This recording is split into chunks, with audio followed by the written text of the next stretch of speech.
Hi, welcome to Someone Else's Movie, the podcast where an actor, writer, director, or nebulous industry figure gives a little love to a movie they didn't make. I'm Norm Wilner, senior film writer for Now Magazine, and this is the other thing I do. My guest this week is Guy Maddin, Canadian avant-garde icon, he'll hate that I said that, and director of My Winnipeg, The Saddest Music in the World, and Brand Upon the Brain, and Careful, among others. His most recent feature, The Forbidden Room, directed with Evan Johnson and starring a host of really interesting people, including Mathieu Amalric, Geraldine Chaplin, Charlotte Rampling, Corinne Vanasse, Ariane Lebed, Paul Gross, and Udo Kier, won the Toronto Film Critics Association Rogers Best Canadian Film Award, a prize that he'd previously won for My Winnipeg in 2008. Guy picked Bring Me the Head of Alfredo Garcia, Sam Peckinpah's 1974 blood opera starring Warren Oates as an American pianist who sets out to retrieve the eponymous noggin to collect $1 million bounty from a Mexican crime lord and brings his sometime girlfriend Alita, played by Isela Vega, along for the ride. Things do not go well because this is a Sam Peckinpah movie and a great deal of blood will be shed before the credits roll. There's more to it than that, of course, and a few really unpleasant layers to dig through on the way to Alfredo's coffin, but I'll let Guy get to that. This is Someone Else's Movie. I've seen the movie maybe 5 times over many years. Yeah. But I do like it. And I'm only now, as a white male, something I can talk about, although it's dangerous territory. But starting to learn how... I always was struck by how... I thought it was feminist, but it's a species of feminism by default. Because it's such a scathing attack on patriarchy. It is. But we can talk about that maybe. I'm willing to. Sure. But I'm willing to realize I'll step on a landmine maybe with some people. But I think I don't mean. I don't know. It's something if Buñuel, who is a bourgeois, can attack the bourgeoisie. Yeah. It's certainly a men layer. Can attack men. You know? Yeah, it's a layer of the storytelling that you can't get away from. Yeah. So. Okay, well, let's start at the beginning. When did you first see it? So we're just going now? Yeah, it's rolling. I'll cut right in. When did I first see it?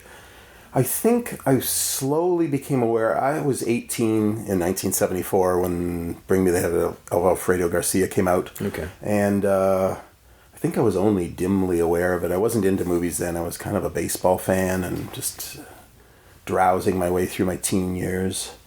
But I first went to New York in my early 20s and saw that it was playing in some revival house. I was already scared of New York. I was just a little Winnipeg boy, quivering little leaf. I weighed about 130 pounds. Well, in 70s New York was not something to be screwed with. It was genuinely terrifying to me, it seemed. You know, just the subways being covered with what turns out to be like Keith Haring masterpieces, but they were like, it just seemed so plastered with terrifying vandalism. And Times Square wasn't Rudy Giuliani's Times Square. It was the taxi driver Times Square. Yeah. And so my nerves were jangled. And then I just saw on the marquee of this rep house, Bring Me the Head of Alfredo Garcia. And I thought, like, I half realized I'd heard that title somewhere before, but I thought of, a decapitated head with blood dripping from it was maybe being brought to that theater in any minute now or something. And it was only later that I when I started watching movies in my early 20s that I really started to pay attention to what Sam Peckinpah was up to, and I saw the film, and I'd heard some talk that maybe it wasn't so bad or something like that. I think Michael Medved, way back in those the 100 worst films of all time lists, Golden Turkey days. Yeah, had put that movie on there along with many of my other favorite movies of all time. And so it was on there, probably just based on the title alone. But when I saw the movie, I was knocked out by it for a number of reasons. Mostly because I hadn't handled heteronormative male jealousy very well as a young man. I'd been really ashamed of... I had some friends that were really cool with it and didn't have troubles, but I found myself breaking up with people, the few people that would go out with me, for crying out loud. I was so immature, but I just found male jealousy to be something I set as a long-term goal to rid myself of. It was really a bad feeling, made me feel ashamed, but it felt pretty genuine. And then just reading as much as I did of ancient texts, you realize that there's commandments about jealousy, and that it's something that's been there a long time, but it's something that civilized people should aspire to. Yeah, it's one of those fundamental building blocks that we're trying to get rid of. Yeah. And I've watched the movie maybe 5 times, spread out over the last 30 years, and I appreciate it more and more. I think now every line of dialogue, every shot, everything is building up Peckinpah's thesis toward this kind of feminism by default, and by that I mean he's just excoriating patriarchy, and I guess it's hand-holding chum capitalism so much in the movie. Basically, yeah, it's just a world in which very few women exist, and they aren't empowered.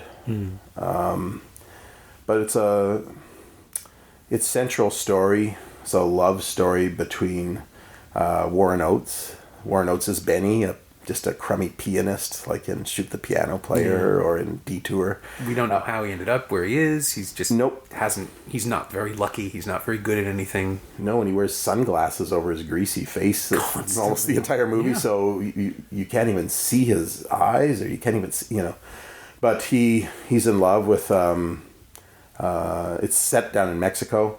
He's in love with a Mexican woman, but they have he refuses to commit to loving her.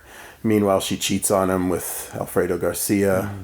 Alfredo Garcia, meanwhile, has impregnated the teenage daughter of some really wealthy Mexican plutocrat, some patriarch, who has just decided that he will get, because this bastard impregnated his daughter, he will offer a $1 million reward for his head. Right. And that just sends a bunch of men scrambling for the head, for the money, and they will let nothing stand in their way. And to the point where, in this case, a couple of guys who seem to be fairly corporate types come into this terrible bar and outsource the job. To Benny. To Warren Oates, they're played by Gig Young and Robert Weber. I can special guest stars in the credits, which is so strange. I know. I love those 70s special guest stars. The choices of television production, but it's clearly never going to air on any television station. No. And those guys are great. They're so well groomed, and there's sort of a post-code homosexuality alluded to. They're clearly lovers of some sort of psychopathic. Well-dressed psychopathic lovers. Well, I thought of the characters in the Assassins in Diamonds Are Forever. Yeah. Sort of right around the same time, too. That would have been the year before, I think. Right. 71? 71. I guess it's something you could fault find, it's probably the homosexual psychopath, whatever, which was common. In the 70s, it was a big deal. It was an easy hook. They were usually sporting dyed blonde hair, it seems to me, too. Well dressed with dyed blonde hair and cold blood, but I don't think it mattered to Peckinpah whether they were psychopathic homosexuals. I think their being homosexual just played into the fact that there was just so much money involved that everyone was hopping on board this on the bandwagon to get the head of this man. I don't know. I'm not very good at plot synopses. That's enough. That's pretty much it. There really isn't anything else. No, it's pretty simple. And Isla Vega is really lovely. I met her once at the Santa Fe Film Festival. A film festival I don't think exists anymore. It was so poorly attended. The second time I saw the movie was with her. I was the only person in the audience, and she had introduced the movie, and we sat and watched the movie. Yeah, it was a real treat, though, to talk with her about shooting. It was really wild and crazy, because Peckinpah is wild and crazy. Mm-hmm. And like the movie's companion piece, I don't have the courage to talk about the Straw Dogs, but it's very complicated, his understanding of romance and male jealousy and patriarchy. But he's definitely again it, the same way that the comfortably well off Louis Buñuel, hated the bourgeoisie, because he understands them. Yeah. I think Peckinpah understands men really well, and he really just takes them down in this movie. It starts with this Mexican patriarch just slut-shaming his own daughter so much. He has his aides strip her down. And beat her. It's not for everyone. It's horrible, but it's so bracing how he takes... She disappears. By the end of the movie, she orders her own father murdered. Yeah. She's just had enough of her father and of patriarchy system. I guess the story of the movie is how there's some sort of transference that I remember experiencing in my early own jealousy days, where Warren Oates is really jealous of the man, Alfredo Garcia, that slept with the woman he loves. Mm. And then once she's out of the picture, because she dies halfway through the movie, he kind of becomes the great lover of the head of Alfredo Garcia, and they become lovers almost. Guardian and protector, and whispering secrets to it. I remember that happening to me early on. I was really confused. It was the first time I'd been in love, and it was in a crossfade arranged by whoever arranges these things. I slowly realized I was in a triangle and not just in a monogamous relationship, and I became mad with jealousy. I never did anything violent, but I did I did as much psychological cruel things to my partner as possible, and then she to me, and it was bad, and we broke up eventually. And so once she was out of the picture, this other man became an object of my obsession, and I for him as well, and we kept on this kind of love-hate thing for many years, even though you'd think if we were really cool, I guess we both had trouble with jealousy, that just with her gone, we could have just moved on with our lives. But whenever we saw each other, it just seemed to intensify into something almost homosexual. It was really interesting. I remember even while in it being kind of amazed at what was going on. Is it that need for a nemesis, maybe, to define your own identity? I don't know. It does feel like something ancient. It feels like something from a marshland mating ritual, and I felt like I should have much better plumage than I do, and that I should be doing something really vicious or entomological or something. But I am aware of these horrible feeling instincts, and I am always trying to stay on top of them. And just when I think I've conquered them, and I'm congratulating myself for them, and then I realize maybe it's just because I'm 60 years old now, that maybe forces have died down. But then no, they do rise up again still every now and then. And I guess there's some people that just feel them till the day they die. Yeah. The old patriarch in Bring Me the Head of Alfredo Garcia feels really culturally intensely, slut-shamingly patriarchal, and it's unrepentant, and it's just the way it is. It's the code, and we all certainly suspect there's cultures like, well, there are cultures like that, let's face it. And I think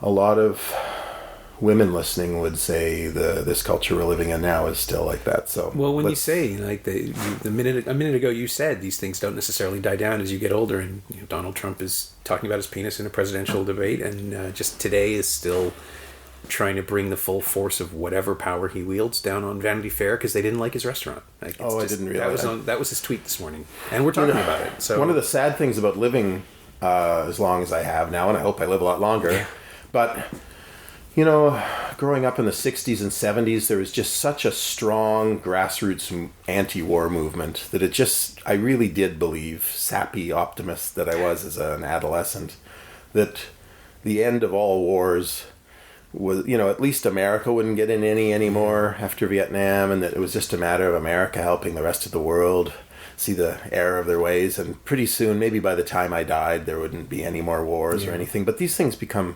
cyclical events. I made this movie way back in 1990, Archangel, that I intended to be a pro-war kind of satire on old, like, bellicose feelings that people used to have and that were long dormant. And I just thought it would be kind of charming to make this movie that kind of incited war, clearly in an age when it was just so perverse that it was just obvious to everyone. Strangely, by the time I finished the movie, Persian Gulf won the first Bush, had launched into it, and he had a 92% approval rating by the time my movie opened, and I suddenly found myself having to talk about how I never expected this anti-war feeling to be a cyclical thing, and of course it's come back again and then again, and now with the latest election in America, it's another weird cycle, and then you realize in the grand picture of things, everything's cyclical, and so don't get too smug, anyone, about little liberal progress, baby steps or big steps we've taken, because they have to be vigilantly protected forever. Yeah. And forever. Yeah. Kate has said the exact same thing a couple of days after the election. She said that there are entire generations, and I guess we're one of them. We're in our late 40s, but there are entire generations that have never really understood that you'd have to fight for this thing again. It would never seem necessary. Doesn't stop. Yeah. But there's always someone trying to take it away, whatever it is. I mean, in this case, it was civil rights and women's rights and reproductive rights, and now it's the concept of democracy. It's been escalating so slowly, building, and now all of a sudden everything is up in the air again. Everything is at stake and up for grabs. Yeah, the summer of 2016 was full of all those incidents of police violence, unprovoked police violence, which were reminding almost everyone of the summer of 1968, and so it was coming full cycle, but at least it was being addressed in the media full bore, I guess because it was profitable to the media. Yeah. But clicks, at least it seemed to be generating a lot of pushback this time at the grassroots or at the social media level, and so it felt like a kind of progress might come out of it, that this time, after a tragic backslide, that maybe everyone would be in a better position after the nightmare was over. But then the election happened, and now it's just, there's not going to be any social programs funded or any, just forget it. So the backslide is considerable. Yeah, and maybe irreparable for all we know. I don't know. It's I thought for a while Trump would just be surrounded. Here we are. You might have to edit all this out. I don't know. No, it's all valid. Well, I guess it is valid. I'll tie it back into the movie because because here we have the full Trump.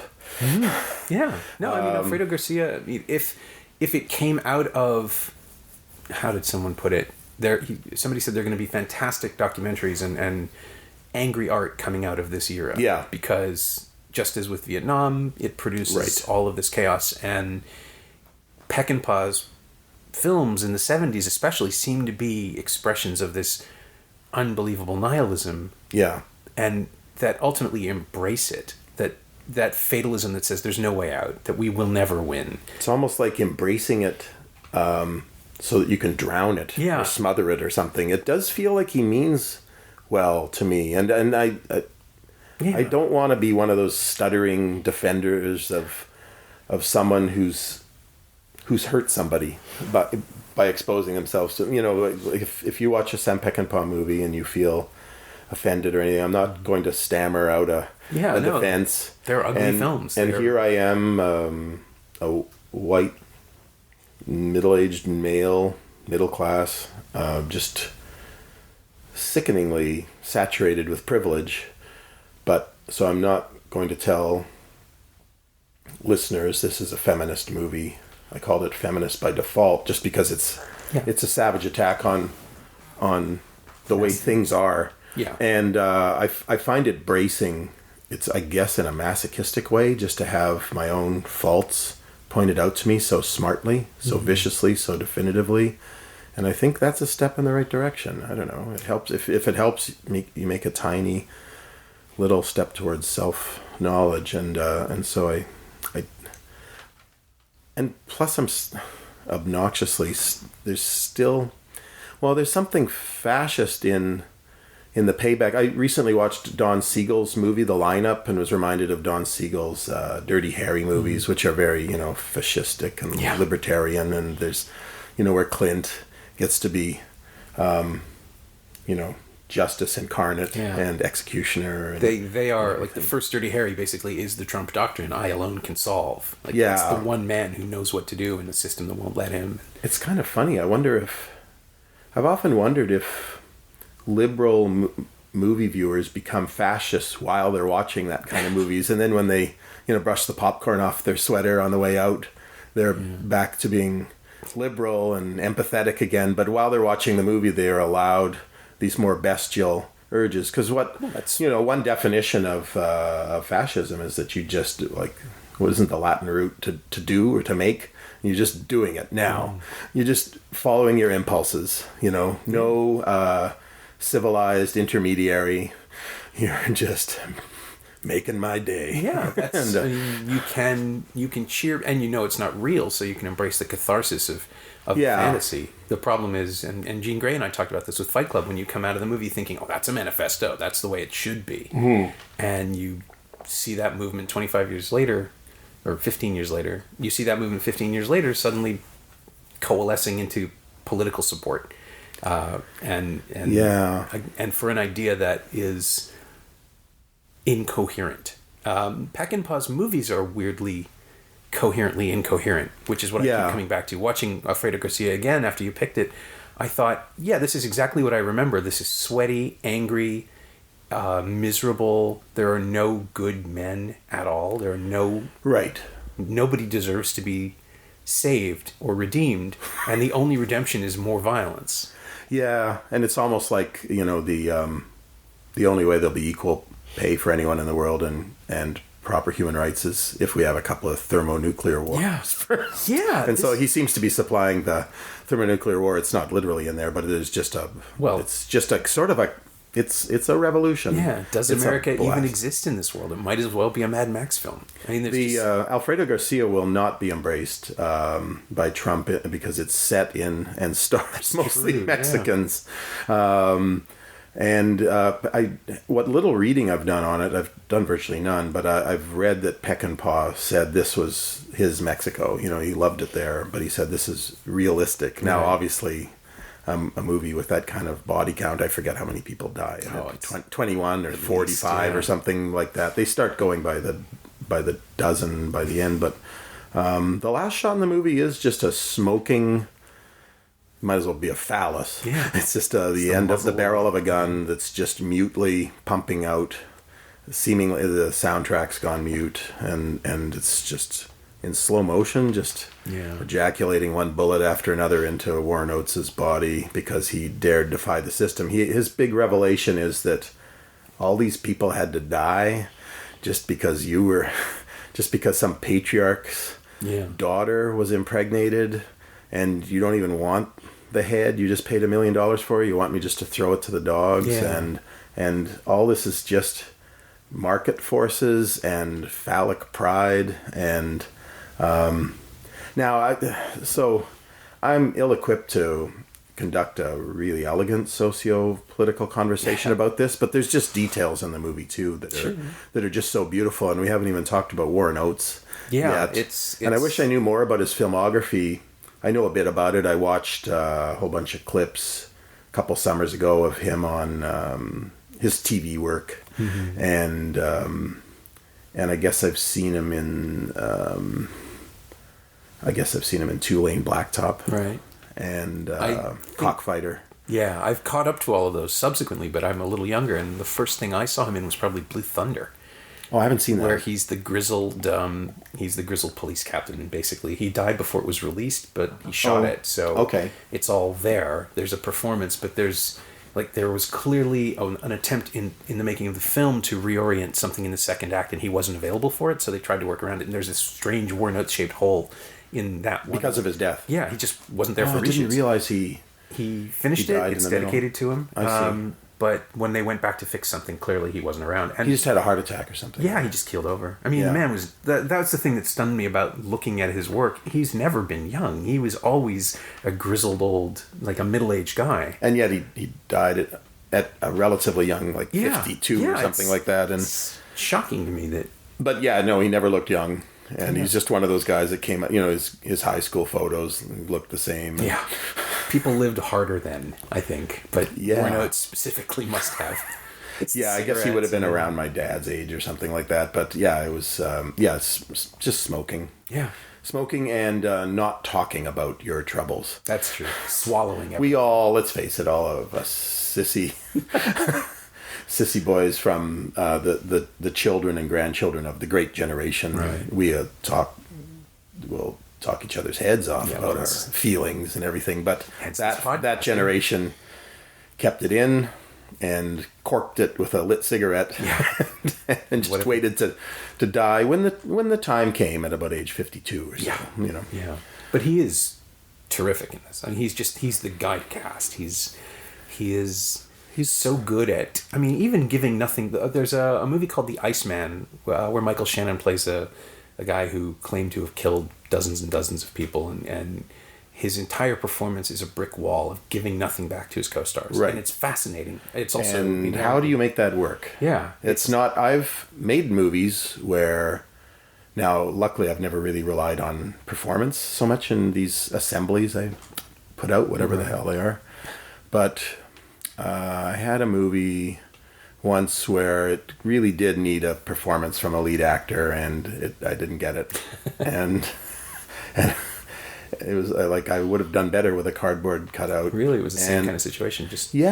But it didn't work. But then maybe the script wasn't up to having that kind of implacable center. Right. But I do know that from a little bit of experience and a lot of watching experience, a little bit of personal experience making it, that is probably the hardest thing to pull off. Yeah. As a scriptwriter, director, and star, to have that kind of implacability, impassivity at the center, and still carry the picture. Yeah. And Oates isn't fully passive. I mean, he's not passive at all, but he does have dark shades on. Shuts down 90% of the time, if not more. Yeah, he's his eyes look weird. They look like exposed rectums or something. When his glasses come off, you feel like you shouldn't be looking at them. And there's a weird vulnerability there that's really uncomfortable. I think the longest he goes without glasses is the scene where he's crawling out of a grave and discovering that the love of his life is dead. Yeah. And you shouldn't see it. We shouldn't be looking at that. It's too private and too personal. And it's like there's grave dirt in his mouth, and he's miserable and slicked with either tears or whatever endocrine stuff is pumping out of him. It's just he's got all the ducts pumping. Yeah, it's a grief and rage and vengeance and everything, and it's like 70 minutes into the picture, and that's the last emotion you see from him. Yeah, the movie has a tenderness to that's the love story between him and Isla Vega is really beautiful. He has gotten past the jealousy for the most part. He's been cheated on, as his lover says. She just had to say goodbye to an old boyfriend, Alfredo Garcia, and he said for a week or something like that. And she, it took a while to say goodbye, and but they later sort of just relax underneath a tree and have a little romantic moment. And I'm envious of his ability to get past, when I first saw it, I remember thinking, man, I held a grudge a lot longer than that, over this ridiculous thing, monogamy is broken, and it's got its problems, put it that way. But it's what almost everyone defaults to in this nature theater, which society. We conduct our melodramas. But this interlude is immediately interrupted by, I don't know, Chris Christopherson and friend coming in as though they were extras from Easy Rider who were never... Yeah, and Chris Christopherson is so good in that movie, and he just plays a guy that just ratchets up one increment at a time, the sinister, until it becomes apparent he's a rapist, and that he intends to rape Isla Vega, and that there's nothing, because he's got a gun, nothing that Warren Oates can do about it. And then that's when Peckinpah does what he does so well.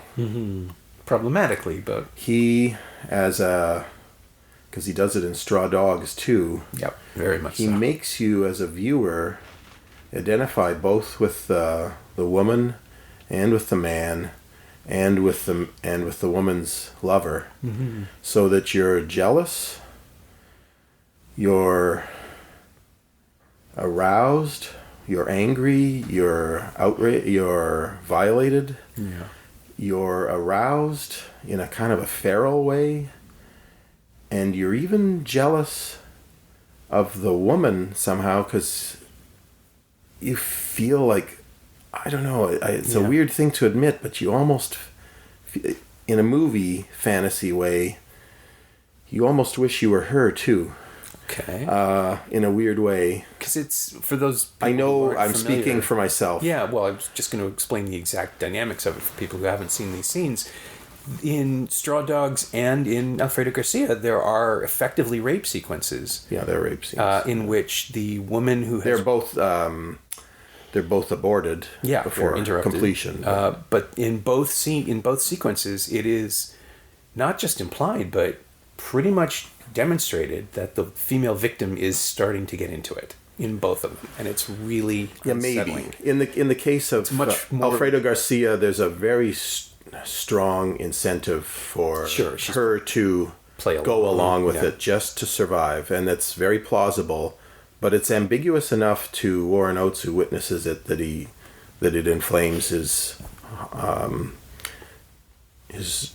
rage to homicidal dimensions. Now, it all seems fair, and he would actually, if there's such thing as a fair court of law, would have cleared him and everything. Justifiable homicide. Justifiable homicide for sure. He's killing a no-good rapist scum. But right up until that point, for Isela Vega, Oates is okay with it too. Like, he's willing to just get this over with, so they leave, which is bizarre and sort of caveman-y in a strange way. It's just, he knows he's been bested. He knows he's outgunned. He's just going to sit there and take it, and so is she. Yeah, he's not thrilled, but but there's but no sitting it out. Yeah, there's no larger complexity to it. That's what's happening. And that's the reality of the film. And it's this whole weird thing about, like, almost Cro-Magnon law, where it's about domination and conquering for the men, and the women really don't have a say in it. They're the prize. And once they've been handed off, and in Straw Dogs it's even stranger because Susan George is being raped by her ex-boyfriend. And so it is not implied. Again, it's clearly suggested and depicted as her starting to remember what she loved about that relationship, which is something more barbaric or something. Yeah. And at that point, your Peckinpah and protagonist kind of become the same person, and you realize he's drawing on. You realize, well, you don't have to be a filmmaker or a screenwriter or whatever to feel this, but I know from trying to deal with my own feelings in the past and trying to get them into scripts, how tough it is. I don't know, I've never been much of a screenwriter anyway, but I can see that Peckinpah is doing that because he's putting his own past feelings, maybe feelings he's ashamed of, maybe just feelings he just feels everyone has. I don't know, but I feel he's being honest in those scenes. They're hideous and uncomfortable scenes, and it's not a great date picture. But I think they're honest, literarily honest. They're as honest as anything ever written. They're and they're just not pretty. And but they make the films extremely hard to defend now as artifacts, as art from a different era. It's just, and people who... But I think it's easier to defend them than, although I swore I didn't want to become a stammering defender of things that make people uncomfortable. But say it's not like blackface or anything like that. These are timeless dynamics that happen in all cultures. It's offensive because it's so deeply felt, I think. Because you can't look, like, you're basically locked in the space with them and you can't look away. Those are always the most intense experiences cinematically. And the ugliness of the folding in sexual assault and complicity, both the complicity of the woman being assaulted and the complicity of the man letting it happen. Even though he has no options. That's so weird and twisting, and you can just feel your intestines being reorganized while you're watching it because you need to have a position. And I don't know if you've seen Nocturnal Animals, Tom Ford's film. I haven't yet, no. But it very badly wants to be a Peckinpah movie. Oh, really? Doesn't know how to do it. His aesthetic is just so completely divorced from it, and the women are simply objects that he can't do it. Right. But Nocturnal Animals puts into focus what Peckinpah is doing, which makes it more, like, I can explain it better. Impressive. Yeah, with that other thing as an example of how it doesn't work. Right. So I can't. None of this seems to be convincing anyone to run out and go watch Creepy Head of Alfredo Garcia, but it's it's amazingly, bracingly honest about everything ugly. It's cathartic in all the wrong ways. It really is, but that's what cinema's for, right? I mean, I don't believe that this ever happened to Sam Peckinpah, or any of these things were things that he went out and did on the cover of Darkness. He was no. I mean, he was much more of a coke guy. Maybe he did, but probably not. But no, he's just found the storytelling equivalence to emotions. He's felt, and that we've all felt, if we're honest. Yeah, this is his outlet, and it's and you see people making movies after this, the things that came out of the Peckinpah wave, like Scorsese, whose orgies of violence were always driven by guilt and very specifically rigged. The end of Taxi Driver and Raging Bull. Maybe people will be annoyed to hear me say this, but I've always preferred the Peckinpah, the Alfredo Garcia to Taxi Driver. Really? Yeah, for some reason. Maybe you can explain it to me, and we'll have a special Taxi Driver sidebar for a second. These things happen. But for me, the violence at the end is just a thematic inevitability at the end of Alfredo Garcia. It's just a bunch of men doing crazy man things, and this is where it's going. Right. And this is where it'll go every time, is what Peckinpah seems to be saying. And Taxi Driver, geez, it seems... I just watched The Fan the other day for the Robert De Niro basically reprising Travis Bickle as a baseball fan, obsessive baseball fan. And it is just like a slightly softer Travis Bickle. Yeah. But anyway, to me it doesn't seem to come out of the whole... It seems more like a partially media satire, which always lessens psychological truth for me a little bit, although... After the recent election, is it even possible? Media satire has been elevated to the only art form now, as far as I'm concerned. But no, for some reason, it just seems to come right out of the rewirable soul I think we have. But we've just been living for the last 5,000 years mostly in a capitalistic style patriarchy, and it just. Whereas, I guess I can't remember Taxi Driver well enough to know if that violence at the end is anything more than just a psychopathic splooge. Yeah, I think that's what it is. It's the break that's coming the entire film, much as Alfredo Garcia is also about inevitability. But what fascinates me about both films together is that they're both about incredible violence being directed in what appears to be a good cause. Yeah. And in neither case, it's not really defensible. A lot of people are being murdered just because in Alfredo Garcia. And in Taxi Driver, it's about a man who's obsessed with rescuing a girl. Right. Which then becomes misinterpreted as an act of heroism. But that's not even in the film. That's just the coda. And his wanting to rescue her is misguided. So, that's complicated. You're right. It's okay. Yeah, but the level of violence, I think, is something that Peckinpah paved the way for. And you just made me realize that, like a lot of film noirs, there's that tipping point where the protagonist just makes a tiny little wrong decision and then spends the rest of the movie sliding straight into an open grave with his name already on the head marker. I guess like Shoot the Piano Player and Detour with the pianist at the beginning, like Warren Oates' Benny.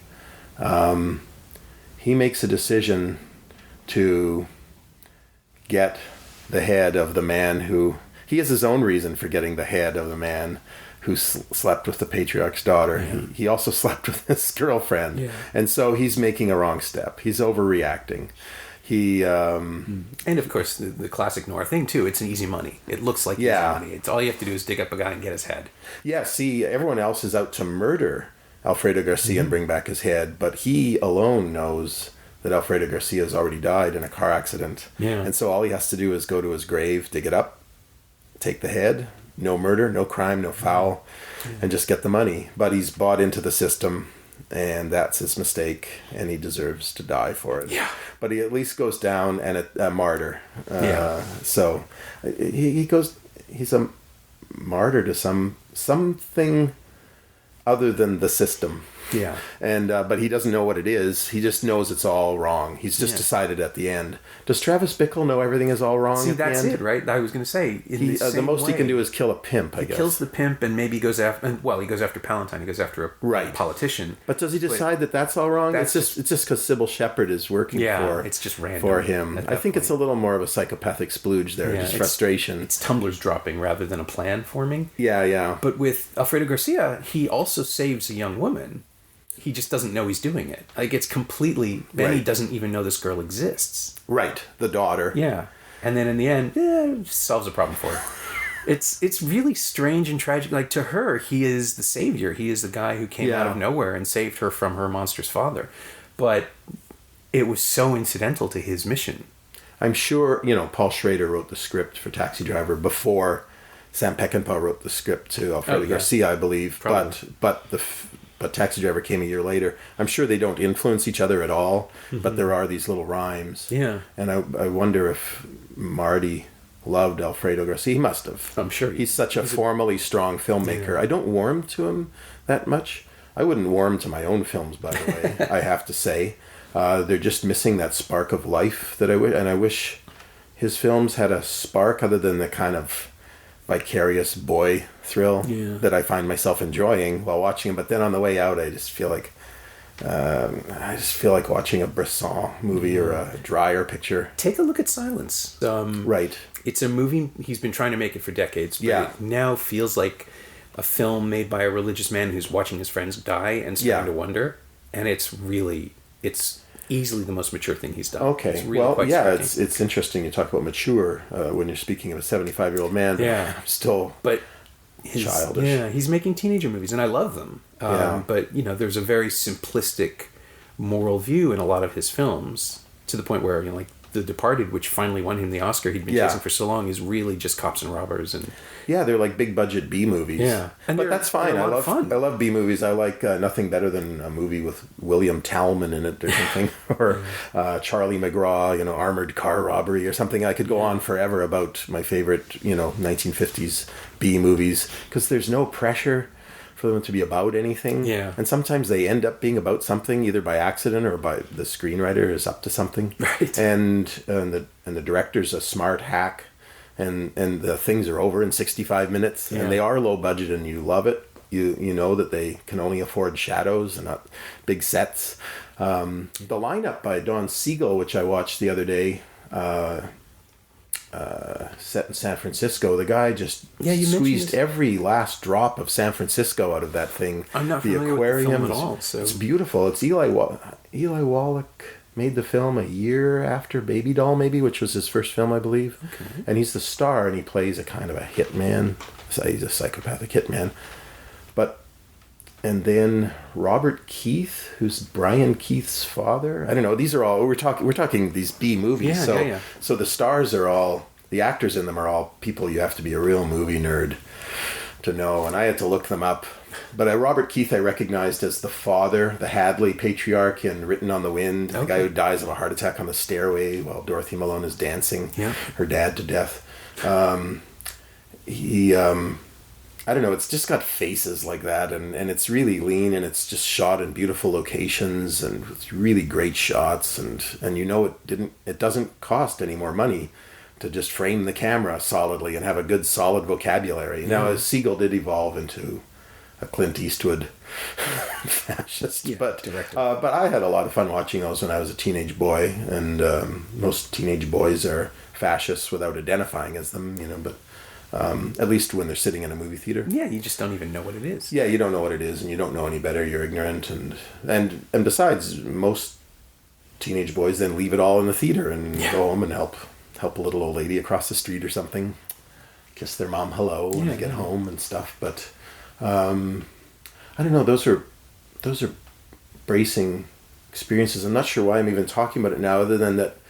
Well, Scorsese's movies sort of often strike me as he loves those movies too. He loves them, and so when he makes them, he gets lots of money to make what are often like the biggest version of that thing. Yeah. Silence is really interesting. I think I will check it out. I haven't seen his more spiritual pictures. I haven't seen 7 Years in Tibet. That wasn't one of his. No, you think of Kundun, the other one. Oh, Kundun, right? Which is who did 7 Years in Tibet? Whatever. Please cut this out. Yeah. Yeah. It was the guy who made Kundun. You're right, though. The Bear. Yeah. Kundun's here somewhere. Kundun's been suppressed by Disney because they don't want to offend Taiwan by releasing it. So I actually, ironically, have the Hong Kong Blu-ray. It's the only one in existence. That's strange. Mm-hmm. Oh, there's Keyhole. They're next to each other, actually. It's a sign. Sweet. In the case. Poor Keyhole. I feel like I haven't celebrated the movie enough. I've just been talking about like my own grade D brand of, my own wrestling to understand, to empathize with women in pictures. So what would you celebrate in this case? Specifically, I mean, is it I'm not even going to lead you. What is it that you would... If you were trying to get someone interested in seeing the film for the first time, where would you go? Yeah, that's better. Rather than starting out by defending it, it isn't. Yeah. It isn't sexist. Yeah, it kind of is. but not as bad as you think. Yeah. No. I guess reputation is such that.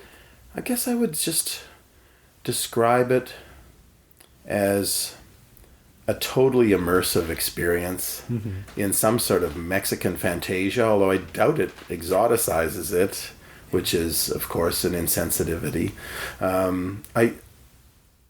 It's got a world that you immediately understand. It's that world that used to scare me when I was a child and I'd watch gangster movies or The Untouchables on television, just a world where you can't trust anybody. Yeah. But it mostly takes place in broad daylight.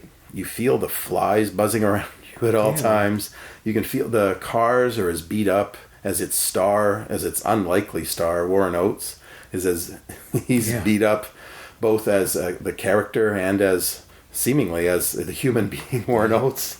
He's seen some stuff. Everything is wind-blown, parched, fly-blown, addled with roosters and mariachi music and meaningless death, and I guess it's a sun-parched noir of some sort, and that takes you, like Buñuel, surprisingly. I find Buñuel and Peckinpah to be kissing cousins. Takes you into the heart of human jealousy and therefore by default love as well. Well, not always by default. Some mean-hearted movies are just full of jealousy and rage, but this one has a heart. This one really has a heart, and it's a surprising heart, and so it's all the more wonderful when you discover it at its center. And I think that's you remember that heart by the end of the movie, and that's at the end of Taxi Driver. I'm not remembering any heart. There's just blood everywhere. Alfredo Garcia is a tragedy. Taxi Driver is a character that's a psychological thriller. Yeah, I agree. And so this brings us to the final question, and I'm dying to find out how you answer it, which is how or what of Alfredo Garcia has infiltrated your own DNA? What have you borrowed, begged, stolen from Peckinpah? Oh, that's interesting. In the course of your work. Yeah, well, I'm not the crafts person to borrow much that anyone would ever catch me on. I think it's because he had already done so well stuff that I was already trying to identify. In my first movie, Tales from the Gimli Hospital, which I'm not recommending anyone to watch, but I made that about a kind of male jealousy. After that, I moved on to other things, but I would say that I caught up with the movie. Maybe the second time is when I realized that I'd already been. I don't know.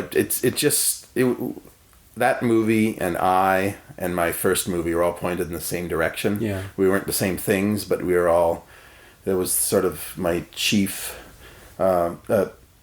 contending somehow, whatever that meant. I had no idea how, because it's no small feat, but contending with my own jealousy and my own way of, in other words, of handling myself in supposedly mature relationships.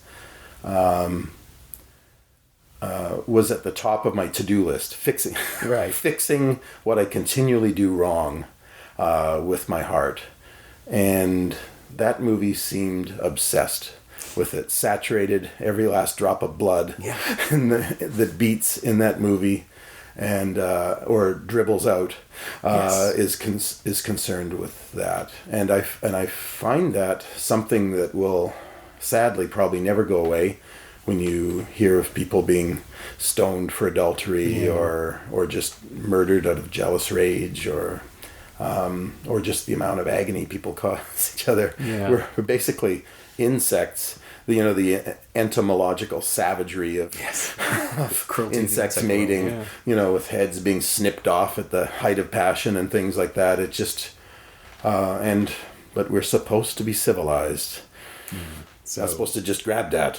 Yeah. So is Peckinpah your lighthouse, your clarifier? He's lighting the way to a better understanding, or he's a lighthouse, but it's not like I want to be like. I'll keep swimming past the lighthouse. Right. Yes, it's a lighthouse that's on fire. Yeah, that lighthouse. It turns out to be on fire, and But thanks for illuminating the way. I'll keep swimming, and I see the shore now.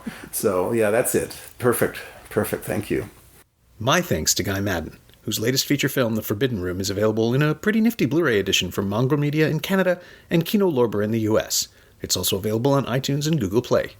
Guy is not on Twitter, but you can follow him in spirit with the Forbidden Room's account, @ForbiddenRoom, all one word, and you can find Bring Me the Head of Alfredo Garcia on DVD from MGM Home Entertainment and in Blu-ray special editions from Twilight Time in North America and Arrow in the UK. The UK edition just came out and it's loaded, so if you get the chance, you should snap one up. Strangely, the film does not appear to be currently available on iTunes or Google Play, which is weird. As always, you can find me on Twitter @Norm Wilner and elsewhere on the internet @nowtoronto.com. You can also find this podcast on Twitter @Semcast, SEMcast, and on the web @someoneelsesmovie.com. If you want to leave a review on iTunes, that would be very kind of you. Maybe don't talk about severed heads. It weirds people out. Thanks for listening.